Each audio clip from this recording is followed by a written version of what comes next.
Via News Junkie on YouTube, please do check them out. They pinpoint the exact location former Ohio State great and NFL quarterback Dwayne Haskins was tragically struck and killed on a South Florida highway last year. As the host Sean Wasson notes, this is where I-595 and I-95 meet, and the exact location where Haskins was struck by a motor vehicle. That vehicle being this dump truck right here. The Florida Highway Patrol says a 24-year-old was hit by a dump truck while crossing this stretch of I-595 in Fort Lauderdale around 7 this morning. It is nothing short of a catastrophic loss of life. Haskins' family, however, has broken their silence. Here are the details via ESPN's Brooke Pryor. The suit filed in Broward County, Florida, lists 4 people, a pair of restaurants, a driving range, and a hotel. In all, via WTAE, an ABC affiliate in Pittsburgh, Pennsylvania, 14 defendants are listed, including the driver of the truck. The family alleges Haskins was drugged, blackmailed, and robbed. A medical examiner found Haskins' BAC was 2.5 times the limit. The suit says Haskins was in 4 different locations prior to his death. WPBF would go on to report the lawsuit from the family also targets the dump truck, citing mechanical issues. In addition, the Florida Department of Transportation, Rome Rental Car, and a bevy of establishments you see on your screen under the 4th bullet point. I'll leave it up for a moment so all of y'all can take it in a little bit further. One passage from the suit, which is available online, by the way, it would read as follows.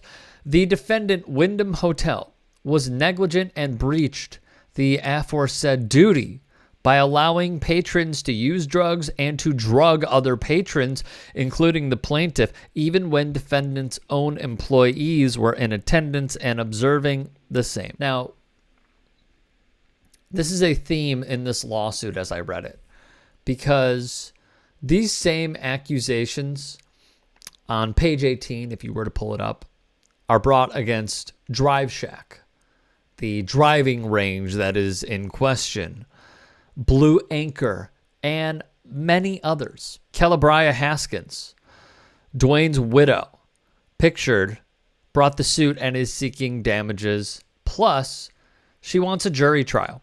In addition to naming the defendants, the suit alleges the dump truck driver was speeding. The tires and brakes were also, they allege, not up to date. The Associated Press cited the University of California, Davis, and other institutions who use science to formulate how many drinks it would take for someone of Haskins' stature to reach the BAC he did. Ketamine and norketamine were also found in his system. There was no confirmation of a prescription. WPBF reports investigators found a car belonging to Dwayne Haskins with no fuel in its tank. Some witnesses claimed he was trying to grab the attention of other drivers and stood in the center lane of what appears to be the highway. The allegations are, in one word, damning. The family's attorney, whose name is Rick Elsley, told ESPN in a statement, quote, "It is believed that Dwayne was targeted and drugged as part of a blackmail and robbery conspiracy.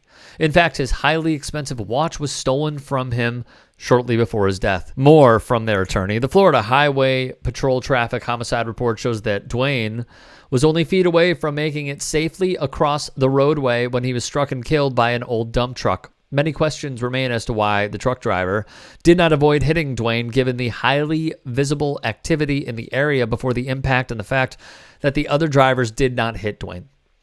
It is a tragedy of epic proportions. Dwayne Haskins was 24 years old.